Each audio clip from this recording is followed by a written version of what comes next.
Many of the changes that we have in the draft situation and the military situation in this country are the direct result, or at least they follow actions by militant groups in this country.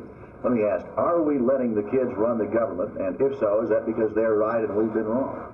No, I think that this administration is very conscious of the feelings of the younger generation. Certainly we in the Department of Defense are conscious of that. You know, the average age of our uniformed personnel is 22 years of age. So we're a youth-oriented organization. We're concerned about it. Their desires and thoughts are taken into account. And I think the President indicated that in his speech Monday night. This is something that's considered and taken into account in policy by this administration.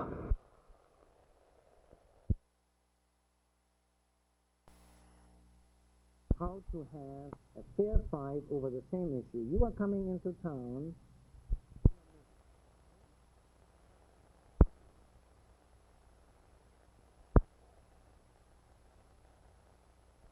I have a beef with you.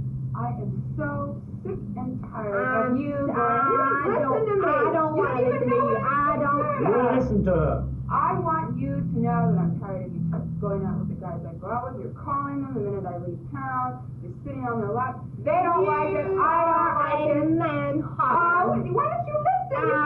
You listen to anybody. You want every man you run into. Nothing. You have nothing up here to say about it. Damn right I am. No, sir. I just tried. What are you trying to do? I don't even know what you want to say. I do too. The violence that we're really very concerned about is violence like suicidal behavior or homicidal behavior. Fully a good majority of people who are murdered have had a relationship, an intimate either family or social relationship with the person who has killed them.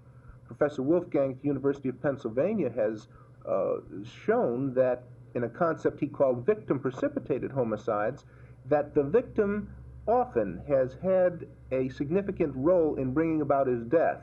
That is, it's almost like a suicide. Now, I'm not talking about the chance homicides that occur in robbery or confrontations on the street. I'm talking about the majority of homicides. And this is a very serious concern of ours. You're saying then that a personal relationship is necessary for most homicides? Yes, it does. And in that same sense, suicidal behavior, suicide attempts or completed suicides often have direct messages to significant others. And it's the significant other who is appealed to respond, to answer the cry for help, to intervene, and often they do not. And furthermore, sometimes the message that people in the family offer to a suicidal person is, why don't you kill yourself and get out of my hair?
Do you feel that your mother's reputation has had anything to do with your career in any way? Oh, my God, that's a hard question to answer. I don't think so. I think... it depends on people's minds. You know, all you can do in your own mind is live up to yourself, which is hard enough anyway. Shirley, what's one of the questions that everybody asks you that really bugs you? Every time you have an interview, somebody asks you, what's one of the questions that they always ask you, Lisa? Well, then it's not a question. It's that they call me Lisa instead of Liza. And my name is Liza.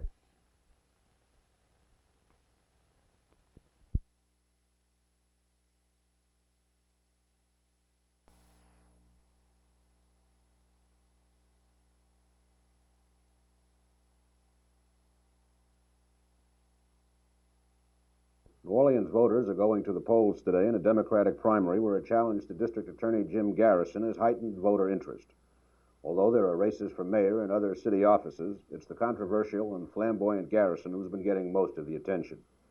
Garrison, whose bizarre investigation of the John Kennedy assassination ended in a shambles, is seeking a third term. He's promising voters that his investigation will continue, and he says, quote, "I don't want to be your king, just your DA," unquote.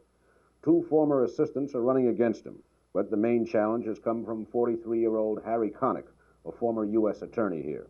Connick has branded Garrison's probe of the assassination a farce. Also has charged him with letting over 1,000 accused criminals skip bail bonds. Garrison says Connick is, quote, "the man from Uncle," unquote, Uncle Sam, that is, and that Connick's race is an attempt by the federal government to stop him. That's the way politics go in New Orleans. The outlook is for Garrison to run first, but with Connick getting enough votes to force Garrison into a second primary on December 13th. This is Ed Planer in New Orleans reporting for WFAA in Dallas.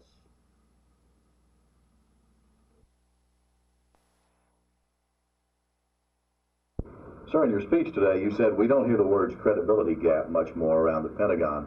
What happened in the case of the Green Berets? Well, in the case of the Green Berets, we were involved in a legal situation, which is a little different than normal news operations. The same sort of thing that you run into in civilian coverage of the courts. There are things which you don't talk about or can't talk about while cases are under adjudication in the civilian courts, and the same applied in that case as it was a matter under investigation. What really did happen?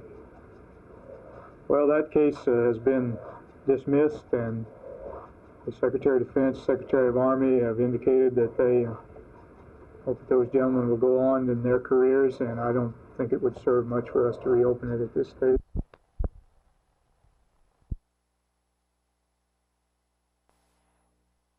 Do you feel that, I don't know, there's a lot of controversy in the industry today about the morality and nude films and this type of things. What are your feelings toward this subject?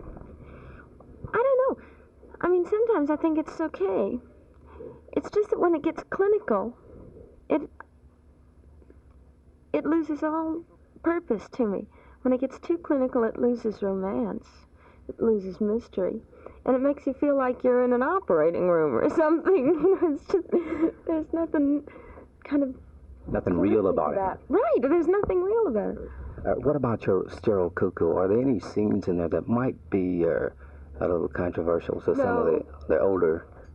No, there was one in Junie Moon, but in the Sterile Cuckoo there's no nudity whatsoever. There is a suggestion of nudity, but he doesn't... Because it would have taken away from the scene. It would have switched the focus of the scene, so he didn't do anything.